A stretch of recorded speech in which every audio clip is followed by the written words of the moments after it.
시청자 여러분 안녕하십니까? 상쾌한 아침입니다. 수영선수 출신 최윤희 씨가 문화체육관광부 2차관에 임명됐습니다. 저는 이것은 문재인의 일종의 보훈 인사, 이것이 사실 내용의 전부라고 봅니다. 왜냐? 이 차관이라고 하는 것은 특히 이 한국의 이 관료 시스템, 공무원 사회의 가장 핵심적인 자리입니다. 일본의 내각제 같은 경우에는 이 차관들이 사실상 일본 공무원 사회를 떠받치고 있습니다. 장관들은 수시로 바꾸기 때문에. 자, 그렇다면 이 차관이라는 자리는 그 부처의 업무의 어떤 이 전문성, 그리고 그 부처와 연관된 사회 이 전반적인 영역에 대한 폭넓은 지식, 경험, 이런 것들로 상당히 무장이 된 이 검증된 관료가 그 자리에 가야 됩니다. 그러나 문재인은 다른 제가 이 인사에서도 정리를 해놨습니다만은 어떤 그 여성 또는 어떤 자신에 대한 지지 세력 이런 것들에 대한 일종의 강박관념에 사로잡혀서 인사의 그런 보편적인 원칙을 완전히 훼손을 하면서 이런 식의 보훈 인사 또는 과거의 다른 이제 회전문 인사, 돌려막기 인사 이런 식의 인사 망사의 여러 가지 스타일을 보여주고 있습니다. 최윤희 씨는 2017년 대통령 선거 때 체육계 200여인의 어떤 200여 명의 문재인 지지 선언을 하는 데에 주도적인 역할을 했었죠. 그래서 한국체육공단 산하의 한국체육산업개발의 대표라고 하는, 이것도 사실 그 분야에서는 여성은 최초라고 합니다. 그런 자리를 일단 보훈의 형식으로 받았다가 이번에 다시 문체부 2차관으로 발탁이 되는 이런 식의 감투의 가도를 달리고 있습니다. 최윤희 씨는 그런 어떤 문체부 2차관에 필요한 그런 스포츠 여러 가지 다양한 분야의 영역에 관한 경험과 또는 행정 능력 이런 것들이 검증이 되지 않은 인물입니다. 자, 두 번째는 이 탤런트 김규리. 여러분 잘 아시겠지만 2008년 광우병 파동 때 자신의 그 SNS에 아주 논란이 되는 글을 올렸던, 광우병에 걸린 소를 뼈째로 수입을 하다니 차라리 입에 청산가리를 털어넣는 것이 낫겠다고 해서 광우병 선동에 아주 부채질을 한 그런 인물이었죠. 그래서 많은 이제 사회적인 지탄과 비판을 받았고, 그러나 문재인 정권 들어서는 정말 승승장구 출세 가도를 누리고 있습니다.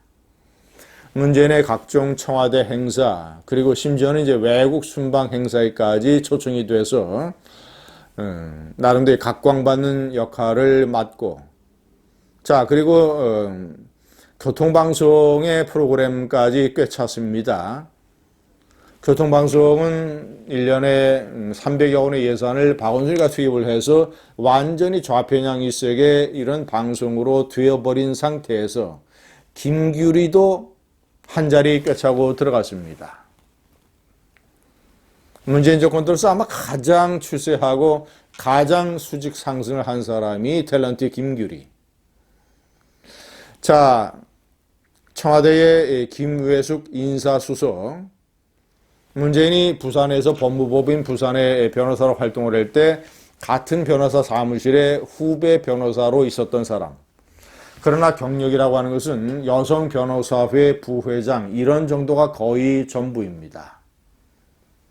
그런데 이 정부의 초대 법제처장으로 발탁을 했고, 그것도 물론 이제 보훈 인사였습니다만은 그 보훈 인사의 김여숙이는 또 엉뚱한 유권 해석으로 또 보훈을 했습니다. 김대중 대통령 부인 이희호 여사에 대한 청와대 경호처의 경호 연장 문제.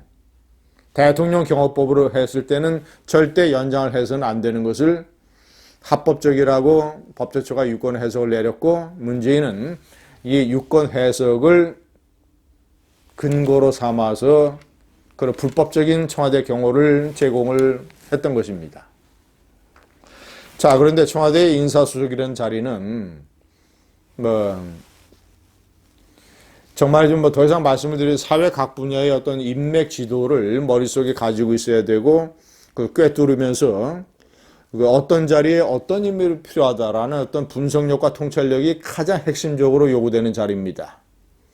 그래서 남자를 시키더라도 웬만한 정말이지 두툼한 경력과 어떤 사람 보는 눈, 선구안, 그리고 폭넓은 어떤 이런 추천, 이런 능력이 있어야 맡아야 되는 자리인데 김혜숙을 떡하니 청와대의 인사수석에 앉히니까 이 문제는 인사가 제대로 될 리가 있겠습니까? 자, 네 번째는 여러 이 여성 장관들입니다. 강경화, 추미애, 유은혜, 김현미, 박영선. 강경화는 제가 여러 차례 비판을 했습니다만은 4대국 외교를 망쳐놓고 그저 문재인에게 생색이 나는 문재인, 김정숙의 국빈 방문 이런 것을 철저하게 챙기고 뒷받침해서 올해만 12차례의 외국 방문인데 그중에서 11차례가 국빈 방문입니다.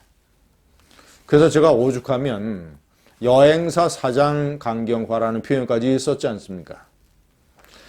자, 추미애, 유은혜, 김현미, 박영선 이 의원들은 내년 4월 총선에 출마를 하지 않는 걸로 정리가 됐습니다.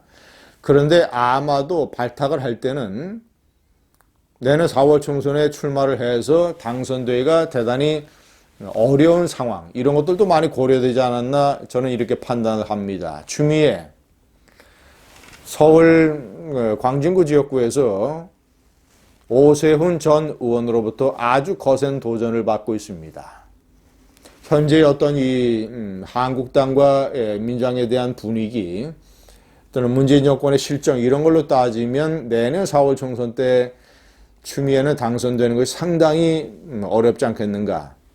그런데 장관이라는 감투를 꿰찼고 윤석열에 대한 견제 카드, 그가 추미애가 어떤 식으로 문재인에게 보훈할지 모르겠습니다. 그가 만약에 오버한다면 검찰의 또 한 차례의 혼란의 태풍이 불어닥칠 것입니다.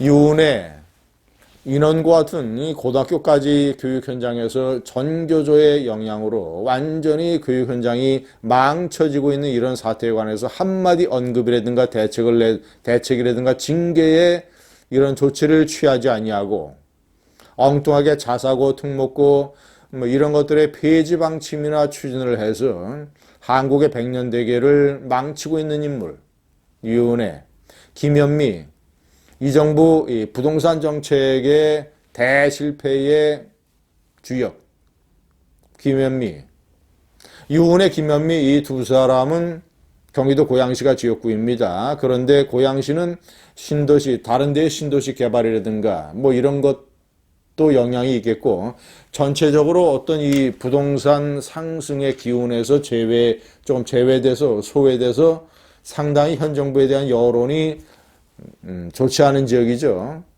그래서 유은혜, 김현미도 내년 4월 총선이 대단히 불투명했었습니다.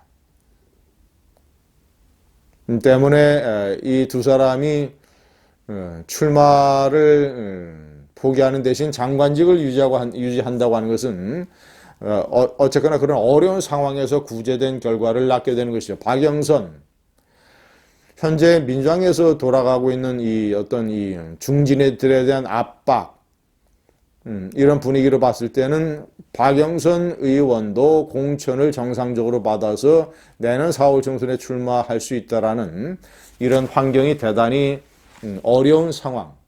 결과적으로는 장관이라는 쪽으로 안락한 출세의 길로 접어들었습니다. 자, 마지막으로 김정수, 대통령 부인 김정수. 그는 남편과 함께 국빈 여행을 즐기고 그리고 야당 대표와의 악수를 하느니 마느니 이런 정식인 제스처로 정치적인 논란의 중심이 돼서 또 나름대로 자기가 스포트라이트를 받는다고 생각할지 모르겠습니다. 자, 그리고 무엇보다도 인도 정부에서 허왕후 기념공원 착공식에 한국 정부 대표를 보내달라고 했는데 문재인이 자신의 부인을 보냈습니다. 그것도 전용기를 태워서, 대통령 전용기를 태워서. 그래서 김정숙은 본인이 그토록 원했던 타지마할을 관광할 수 있었습니다.